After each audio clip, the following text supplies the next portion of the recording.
आज हमारे गेस्ट हैं वसीम अकरम, जिनका नाम किसी तारुफ का मोहताज नहीं है। जेल चाहे 5 स्टार हो चाहे नॉर्मल हो, it's the same thing. Babar Azam is a busy guy. He is captain of 3 formats. Pakistan का सबसे अच्छा क्रिकेट टूर्नामेंट जो है T20 का PSL, उसका जो फातेह कप्तान है वो पाकिस्तान टीम का ही हिस्सा नहीं है। वो Amir should just play his cricket man. There is no point giving बयान. हमने दुनिया की कॉपी तो नहीं ना करनी कि अगर ऑस्ट्रेलिया रेस्ट करा है तो हमने भी रेस्ट कराना है. बदतमीजी में बर्दाश्त कर नहीं सकता.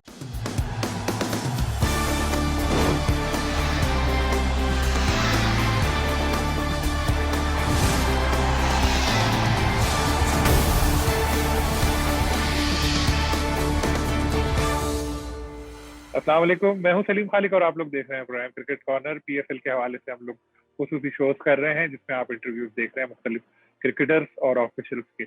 आज हमारे गेस्ट हैं वसीम अकरम, जिनका नाम किसी तारुफ का मोहताज नहीं है। पाकिस्तान क्रिकेट टीम के साबिक कप्तान, अजीम ऑलराउंडर जिन्होंने बड़े रिकॉर्ड्स बनाए। कराची किंग के जो हैं वो सदर हैं। उनसे बात करेंगे PSL के हवाले से, उनकी टीम की क्या तैयारियां हैं और पाकिस्तान क्रिकेट टीम के साथ जो मामला चल रहे हैं उस हवाले से भी उनसे गुफ्तगू करेंगे। तो बातचीत का आगाज करते हैं। अस्सलाम वालेकुम वसीम भाई, बहुत शुक्रिया आपने वक्त दिया। सबसे पहले मैं ये पूछना चाहूंगा कि क्वारंटीन में हैं आप, पहले पाकिस्तान, वहां पर उसके बाद 7 दिन अबू धाबी में। आपकी ट्वीट मैंने देखी जिसमें आपने कहा बहुत सारी मूवीज देख ली, जो कर सकता था कर लिया, अब टाइम पास नहीं हो रहा। तो जरा बताइएगा इस बारे में। यार क्वारंटीन का टाइम कैसे अच्छा गुजर सकता है? ठीक है, लोग आर्ग्यू करेंगे 5 स्टार होटल्स है, बट मैं बताता चलूं कि हमें कमरे से निकलने की इजाजत नहीं है. हमारा खाना भी बाहर बॉक्स में आता है और बॉक्स में छोड़ के चले जाते हैं. तो जेल चाहे 5 स्टार हो चाहे नॉर्मल हो, it's the same thing. I mean in a way it's for a better. कोई इंपॉर्टेंट चीज के लिए जा रहे हैं, PSL हो रहा है, थोड़ा सेक्रीफाइस करना पड़ा है. वो तो मजाक कर रहा हूँ मैं. बाकी टफ तो है, हर एक के लिए टफ है यार अकेला टाइम गुजारना. कितना आप नेटफ्लिक्स देख लोगे, कितना टीवी देख लोगे, कितना आप अदर चीजें देख लोगे या सोशल मीडिया देख लोगे. आज तीसरा दिन है and it is getting to me. हमारी बैल्कनी है ये पीछे, 1 मिनट में दिखाता हूँ आपको, मगर ये दरवाजा नहीं खुल सकता बैल्कनी का. So it's kind of oxygen भी थोड़ी फ्रेश नहीं है. So it's okay, hopefully will be able to fly by tomorrow morning. Let's C.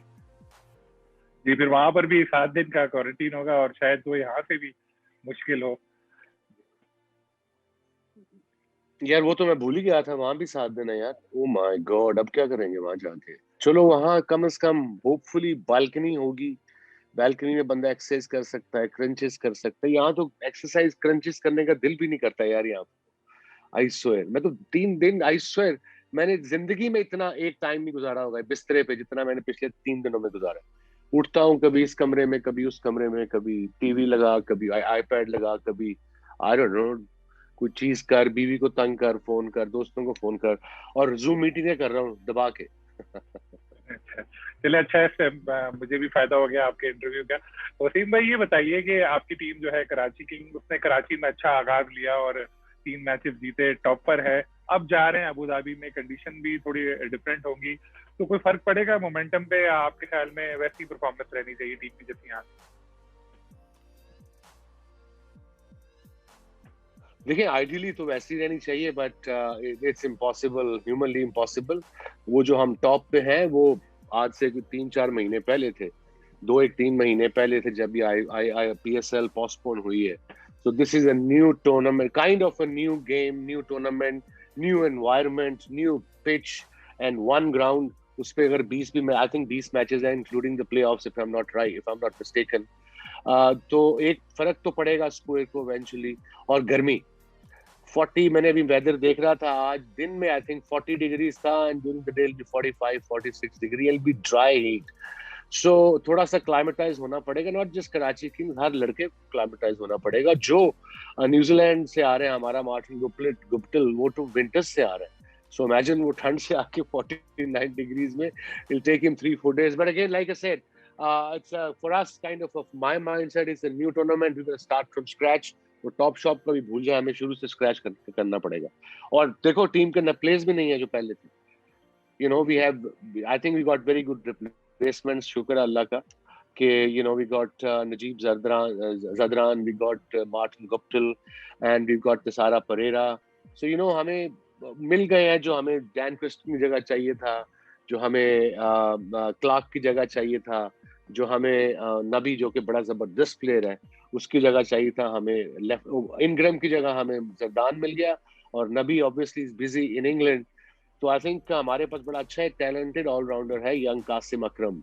I've seen him, he's a gun fielder, and you know he's kept, अभी under 19 का कप्तान भी announce हुआ था, अनफॉर्चुनेटली वो टूर हो नहीं पाया, but we have good enough kind of 18 player है हमारे, हमारे पास ऑप्शन थी सलीम 2 नए प्लेयर्स लेने की ओवरसीज, बट मैं नहीं चाहता था कि मैं बिला वजह के ओवरसीज प्लेयर लूं ताकि वो आके बेंच पे बैठे रहे। उससे बेहतर है कि मैं पाकिस्तानी यंग टैलेंट को चांस दूं।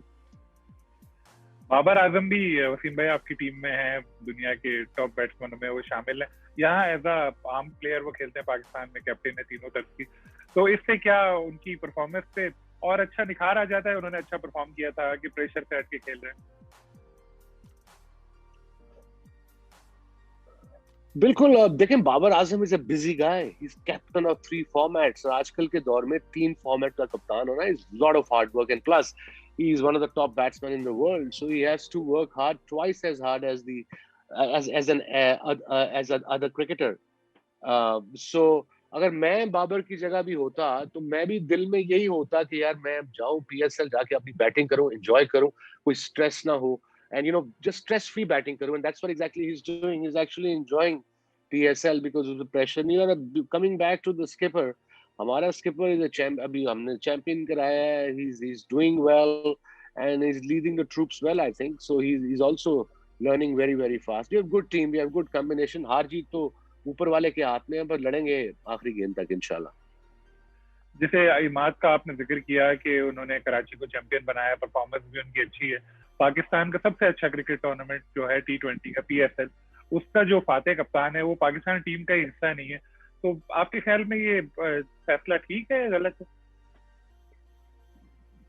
यार देखो, it all depends, obviously depend करता है कप्तान कोच का या चीफ सेलेक्टर की क्या माइंडसेट है, वो फ्यूचर क्या देख रहे हैं।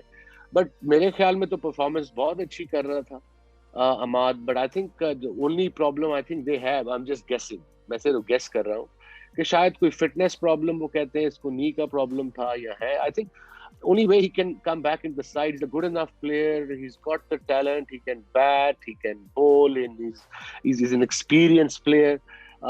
जिस परफॉर्मेंस करे इस पीएसएल में और दोबारा आ जाएगा वो team, and that shouldn't be a big deal. But you see players के दौर में ऊपर ऊपर नीचे ड्रॉप होना आता है, पर आई थिंक वहां हमने एक सिस्टम बनाना है पाकिस्तानी कल्चर में। आई होप के जो हमारा जो नया चीफ सिलेक्टर आया Mohammad Wasim, who actually by the way quite impressed me with his homework and all, you know ऐसा कल्चर लाया, अगर किसी सीनियर प्लेयर को ड्रॉप करना है, आपने आपके प्लान्स में नहीं है, तो उनको फोन करके उनको कॉन्फिडेंस में लेकर उनको बता दें कि this is that's why we are not picking you up, the reason. And I think ये कल्चर हमारी क्रिकेट में आना थोड़ा जरूरी है in the long run. Wasim भाई, शर्जील के आपने काफी सपोर्ट किया, उन्होंने अच्छा परफॉर्म भी किया, PSL में सेंचुरी भी की, कौमी टीम में भी आए, और मैं आपका एक इंटरव्यू देख रहा था जिसमें आपने कहा था कि उनको वर्ल्ड T20 स्क्वाड में भी होना चाहिए। लेकिन रिजवान और बाबर अच्छा परफॉर्म कर रहे हैं ओपनिंग में, तो क्या जगह निकल पाएगी उनकी शर्जील की? नहीं बिल्कुल, आपने क्वेश्चन तो वैलिड है कि रिजवान और बाबर के होते हो, लेकिन मेरा जो पॉइंट है ना, मेरा माइंडसेट डिफरेंट है।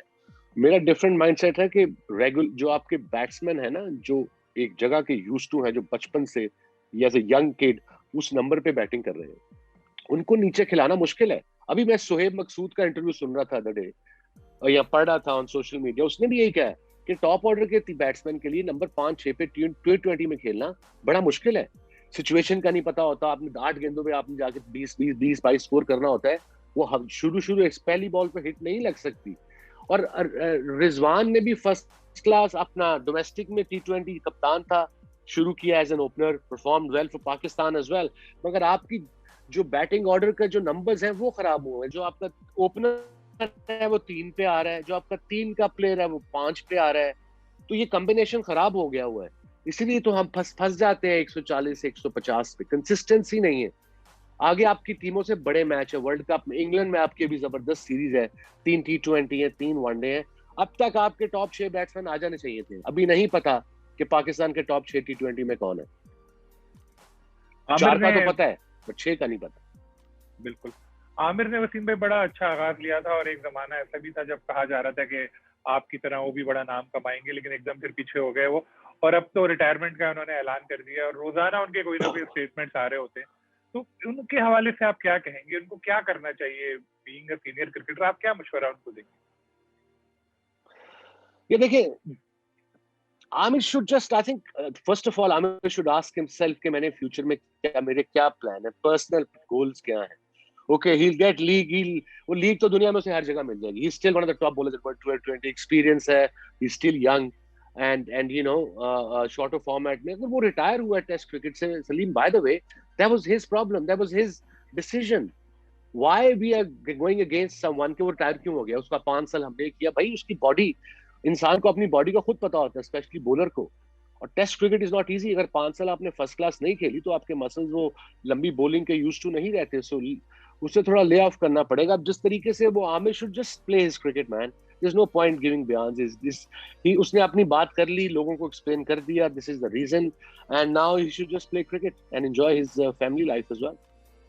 बट मेरे ख्याल में पाकिस्तान टीम में उसकी जगह बनती है.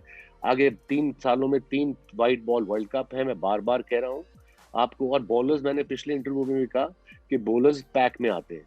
जब आपका एक पैक में एक सीनियर बॉलर होता है, यंग प्लस सीनियर, उसको पता है वो आपके यंग लड़कों को थोड़ा बहुत अंडर प्रेशर जब होते हैं तो उनसे बात करके, उनको कॉन्फिडेंस दिला के, उनको ऑप्शंस दे के, बड़ा फर्क पड़ता है. जब मेरे साथ कोई सीनियर बॉलर हो, मुझे कुछ चीजें बता रहा है एज अ यंग, जब मेरे साथ इमरान भाई थे, जब वो बताते थे हर बॉल पे मैं उनसे पूछता था. So it gives you a confidence, एक एक्स्ट्रा डिसीजन. आपको कहता है हाँ ये यॉर्कर करना, ऑप्शन के बाद कर, I believe you can do it. So I think उसके लिए आमिर बड़ा जरूरी है. शाहीन शाह अफरीदी काफी नाम कमा रहे हैं मुसलसल, मगर वो क्रिकेट खेल रहे हैं. लोग ये भी कहते हैं उनको रेस्ट देना चाहिए. तो पहले तो वसीम भाई एक सवाल मेरा यही है कि वाकई उनको आराम की जरूरत है? दूसरा ये कि क्या आप उनको देख रहे हैं कि मुस्तकबिल में वो आपकी तरह बहुत ज्यादा विकेट ले सकते हैं, नाम कमा सकते हैं? बिल्कुल. Shahid Afridi, sorry bag your pardon, Shaheen Afridi ने जो नाम कमा रहा है वो अपनी बॉलिंग की वजह से कमा रहा है. नए गेंद से क्या स्विंग करता है, दोनों तरफ पेस भी है, पेस भी है, लंबा भी है, बाउंस भी है. अब उसको लेंथ भी आ गई है, बॉलिंग की सेंस भी आ गई है, सिचुएशन अवेयरनेस भी आ गई है. बॉलिंग में आई है, बैटिंग में सिचुएशन अवेयरनेस नहीं आई उसको भी. But I think great talent. और आगे जाके लंबी विकेटें लगाओ पाकिस्तान के लिए. उसको रेस्ट का जो मसला है यार, देखो उससे भी पूछना चाहिए, बेटा आप रेस्ट करना चाहते हो कि नहीं करना चाहते. अब हमने दुनिया की कॉपी तो नहीं ना करनी कि अगर ऑस्ट्रेलिया रेस्ट करा है तो हमने भी रेस्ट कराना है. हमारा कल्चर डिफरेंट है, हमारा माइंडसेट डिफरेंट है. हम अभी भी समझते हैं, मैं समझता हूं कि जितनी वो बॉलिंग करता रहेगा, एक सेंसिबल तरीके से खेलता रहेगा, कोई इतनी cricket, I mean it's not like crazy cricket. उसको काफी, वो सिर्फ पाकिस्तान से तीनों फॉर्मेट खेल रहा है और वो उसके बॉलिंग तेज हो रही है, वो स्ट्रांग हो रहा है, उसको अकल आ रही है. तो वो काउंटी तो खेलता नहीं है, तो उसके लिए ये क्रिकेट बड़ी जरूरी है, स्पेशली अर्ली ईयर्स में. मेरा नहीं ख्याल ये बर्न आउट होने वाली कोई बात है. मेरे ख्याल में he is only going to get better. मेरा सवाल ये था वसीम भाई, फ्रेंचाइज क्रिकेट में तो आप नजर आते हैं Yes. एज अ कोच या मेंटोर इस तरह, लेकिन कभी पाकिस्तान टीम के साथ नजर नहीं आते. तो क्या वजह है इसकी कि लंबे अरसे तक आप कोचिंग करना नहीं चाहते, या कोई और वजह? यार एक तो पाकिस्तान क्रिकेट से भी इंटरनेशनल टीम के साथ आप साथ जुड़ो तो आपको दिन में कम से कम मेरे 200 से 250 दिन देने पड़ते हैं. और that's a lot of work and I don't think so I can manage so much work away from Pakistan, away from my family in a way. And I am वैसे ही लड़के मेरे साथ पीएसएल में होते हैं, सबके पास मेरे नंबर है, मेरे से पूछते रहते हैं. और प्लस मैं बेवकूफ नहीं हूँ, मैं सुनता रहता हूँ, मैं देखता रहता हूँ सोशल मीडिया पे किस तरीके से लोग अपने कोचेस के साथ, अपने सीनियर के साथ बदतमीजी करते हैं. हार जीत तो कोच ने थोड़ी ना खेलना है, खेलना तो प्लेयर्स ने है. कोच ने सिर्फ प्लानिंग देनी है. अगर वो टीम आ रही है तो उसमें कोच का इतना कसूर तो नहीं है जितना कि हम ठहराते हैं एज अ नेशन. सो उससे भी थोड़ा मुझे डर तो लगता है कि बदतमीजी में बर्दाश्त कर नहीं सकता. और और वो हम होते जा रहे हैं. आई एम ऑल कि पाकिस्तानी उसको बड़ा पैशनेट है, cricket is the ultimate game. Yes, I love their enthusiasm and their passion about the game. मगर बदतमीजी थोड़ी कम किया करो on social media. It shows what we are. And वो मैंने कभी बाकी हमसाए मुल्क को नहीं देखा अपने कोचेस के साथ रवि शास्त्री या बदतमीजी हो रही है ऑन ट्विटर. नेवर. हारते भी हैं, जीतते भी हैं, नॉर्मल है. हम तो बस अर्श पे, नहीं तो फर्श पे. So that's also bit scary for me. Wasim भाई, क्रिकेट कमेटी के भी आप मेंबर हैं, लेकिन ये क्रिकेट कमेटी इतनी फाल है नहीं, 2-3 महीने में ही एक मीटिंग होती है इसकी. तो आपके ख्याल में कोई फायदा है कि, या आप जैसे इतने सीनियर क्रिकेटर को यहाँ पर सिर्फ एक नाम रखा हुआ है और एक फायदा कुछ नहीं है इस कमेटी? जी सलीम, जहां तक आप बात कर रहे हैं क्रिकेट कमेटी की, मेरे ख्याल में कोई इतना फायदा नहीं है. We don't have any power. We just discuss and we pass our जो हमारी राय होती है हमारे चेयरमैन के साथ, सलीम भाई के साथ, वो फिर हम चेयरमैन को आगे भेज देते हैं. Then depends on chairman and I think board of directors कि वो क्या डिसाइड करते हैं. It's a long process. मुझे नहीं लगता उसका फायदा होगा. वसीम भाई, एक बात ये भी लोग कहते हैं कि पीसीबी में आप बहुत सारे फैसले कर रहे होते हैं पीछे पीछे रह के, और जो है आप बोर्ड में ओहदा तो नहीं है, क्रिकेट कमेटी में आप हैं, लेकिन आपकी काफी चल रही होती. जो आपने क्वेश्चन पूछा कि ये पीसीबी मैं चलाता हूँ, यार मैं पढ़ता रहता हूँ. मैं भी प्रेस में हूँ, सोशल मीडिया पढ़ता रहता हूँ, बड़ा अवेयर हूँ दुनिया में क्या हो रहा है, कौन जर्नलिस्ट क्या बातें कर रहा है, सब पता होती हैं. बट इतने क्रेडिबल जर्नलिस्ट हो आप लोग सारे, जितने भी हैं हमारे पाकिस्तान में क्रिकेट पे स्पेशली, कम से कम कोई न्यूज के पीछे कोई थोड़ा होमवर्क कर लिया करो, कोई सोर्स पूछ लिया करो. You think I have time to run PCB affairs? I really don't have time. And PCB have the chairman, they have CEO, they have all the directors and they working. They are fine. I have nothing to do with PCB, man. I'm just in a committee, honorary job. Remember that. So I can do जो भी मेरे से होता है. Pakistan cricket के लिए suggestion पूछते हैं, मैं उनको जरूर देता हूँ. जब भी कोई पूछता है, I'm always available. Thank you very much Wasim भाई आपके टाइम का. वसीम अकरम की गुफ्तगू आपने सुनी. वो पीएफएल में अपनी टीम की जानिब से एजाज के दिफा के लिए बहुत ज्यादा पुरअज़म है. बाबर आजम के हवाले से उन्होंने ये कहा कि बतौर आम खिलाड़ी खेलते हुए प्रेशर से आजाद होकर उनको ज्यादा अच्छा परफॉर्म करने का मौका मिल रहा है. कौमी टीम के हवाले से उन्होंने कहा कि उसे भी काफी बैटिंग में मेहनत की जरूरत है. उनके ख्याल में मोहम्मद आमिर को टीम में लेना चाहिए. साथ उन्होंने ये भी कहा शर्जील खान की भी टीम में जगह बनती है. तो फिर इंशाल्लाह किसी और गेस्ट के साथ आपकी खिदमत में हाजिर होगा. अल्लाह हाफ़िज़.